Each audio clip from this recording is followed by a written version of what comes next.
basically I'm finding ways to get a new dub in my own life. You know Literally, what I mean? right. And working out is a fundamental dub. So like eating clean is a fundamental dub. Yeah, right. you know what I mean? So like in my perspective is that trade kind of died. You know what I mean? It's from a standpoint of like a new seed aspect to where like seeds just don't die and stay seeds. They die and become trees. You know what I mean?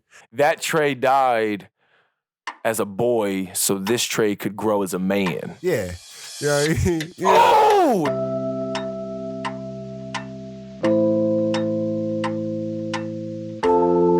Man, it looks like a spaceship out here. Man, I thought you were gonna throw it. I did throw it. I ain't gonna lie. Before I got here, I burned the roof of my mouth eating them pizza rolls.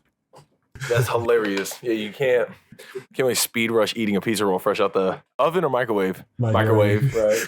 Yeah, I had that type of time. Bro, if you cook your pizza rolls in the oven, you have a level of patience I can't comprehend. You know what I'm saying? Especially pepperoni, man. I can't do it. Dude, you know what we should do? All right. Let's react to the first podcast. All right, yeah. You want to do it right now then? Yeah, might as well. Yeah, but what's crazy, this is legit. See, this is the first podcast. This is the first published podcast.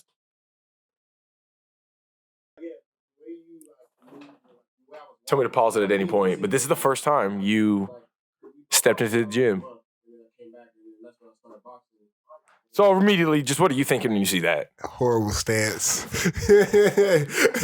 Gangly. That's the word that comes to mind. Stiff. Way more controlled.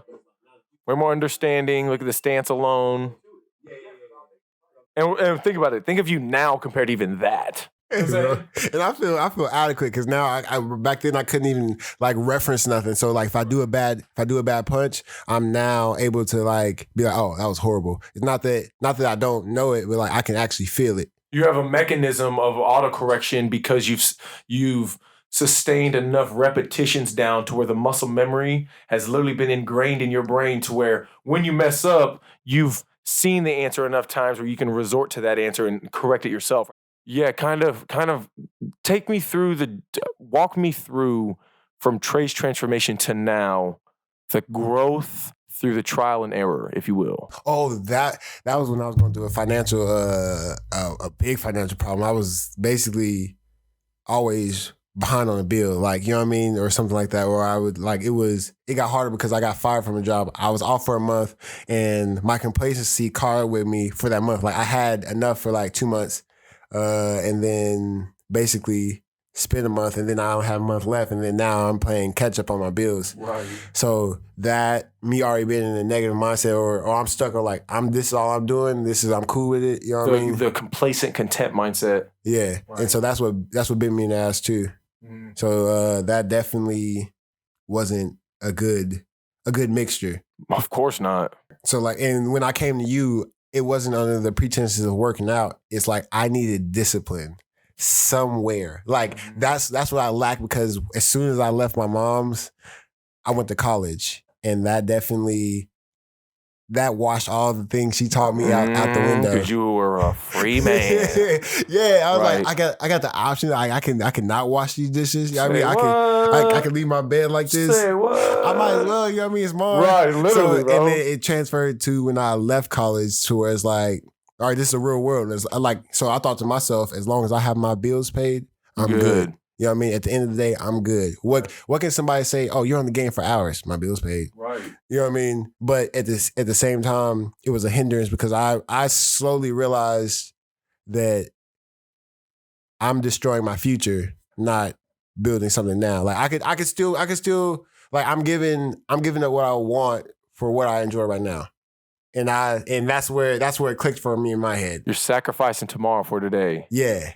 So basically, yeah, like there's nothing, like I don't even know where the urge for me to want to work out, but I have that hunger now to where like, it's kind of like almost, I'm addicted to it. Like it's really fun because like I'm no longer irritable, stressed, like I'm stress free, walk around like can't nothing touch me. You know what I mean? And so it was just like that discipline that I was looking for, I found, I was just postponing the steps. Right. And like, you helped me a lot with that because I got a lot of stuff off my chest that I wouldn't normally say to my friends. and things like that. You know what I mean? Most men can't. Most men can't talk about what it means to be an emotional man, let's say. And when you can, and this is one thing I say to all my clients, it's one thing I think is really important for all people in general, but I think it's really hard amongst men nowadays where putting your heart on your sleeve for a little bit, at least once or twice a week, so you can make sure it's clean and good to go, and then putting it back into the cage, I think is only a healthy decompression for all of the complexities of what it means to just be a responsible human being in the 21st century. Yeah, like I think men should also learn the fact that I'm piggybacking off what you said, that just you feel the way you feel at the end of the day. It is what it is.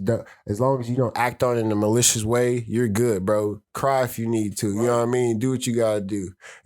That's what I've learned now. Can't nobody tell me, oh, you weak for crying. It is what it is. I think you just need to find it. Exactly. It is what it is, bro. And there, every now and then you need a good full embracing of whatever that emotion is. And the full embracing of it can be through simple communication, like counseling.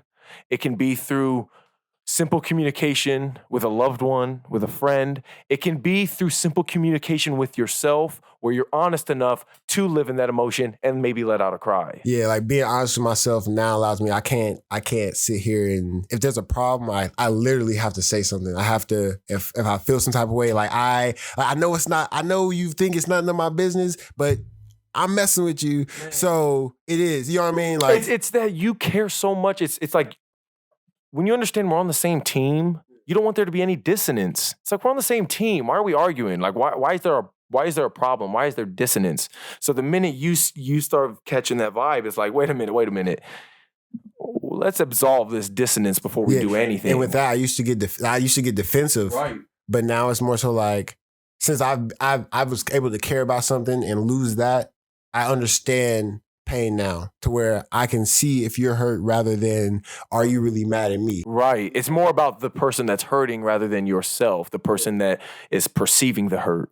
Yeah, like there's something wrong with you, but you don't know how to explain it, and I can't tell exactly, but I know you're not good. Right. You know what I mean? So and like it's like almost an aura of like when a man like sometimes gives you the, I'm not saying for every man, but like we be like we ask them how they doing, but like I'm fine. It's like wait a minute.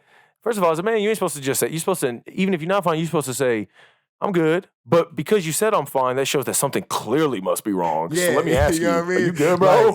Yeah. You saying that you can almost sense a vibe off people based off of simple communication cues, right? Yeah. In Tre's transformation, there was a part where you said, I used to flake on people. My word wasn't my bond type stuff. How you had to be accountable for your actions when you said, I'm going to show up and do this boxing, right? Yeah.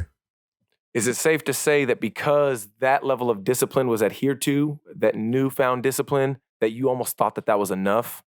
Yeah. I thought, like what's crazy is I got complacent with like, all right, I'm boxing. See what I mean?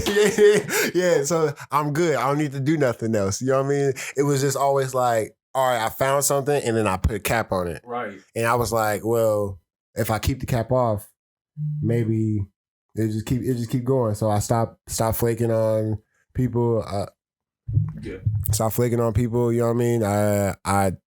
I try to make sure my word is my word. Now you recognize at least, or correct me if I'm wrong, but is it safe to say, just through the communication and the growth that we've talked about in the past couple weeks, past couple days even, that you now fundamentally see, like you said with the fitness, you fundamentally see the necessity of consistent discipline through perpetual growth, meaning not just one level of discipline, but constantly improving that threshold of discipline over time to where you're never the same person day by day. You're constantly evolving into a new person day by day. Basically, I'm finding ways to get a new dub in my own life. You know Literally, what I mean? right. And working out is a fundamental dub. So like eating clean is a fundamental dub. Yeah, right. You know what I mean? So like in my perspective is that trade kind of died. You know what I mean? Right. It's from a standpoint of like a new seed aspect to where like seeds just don't die and stay seeds. They die and become trees. You know what I mean?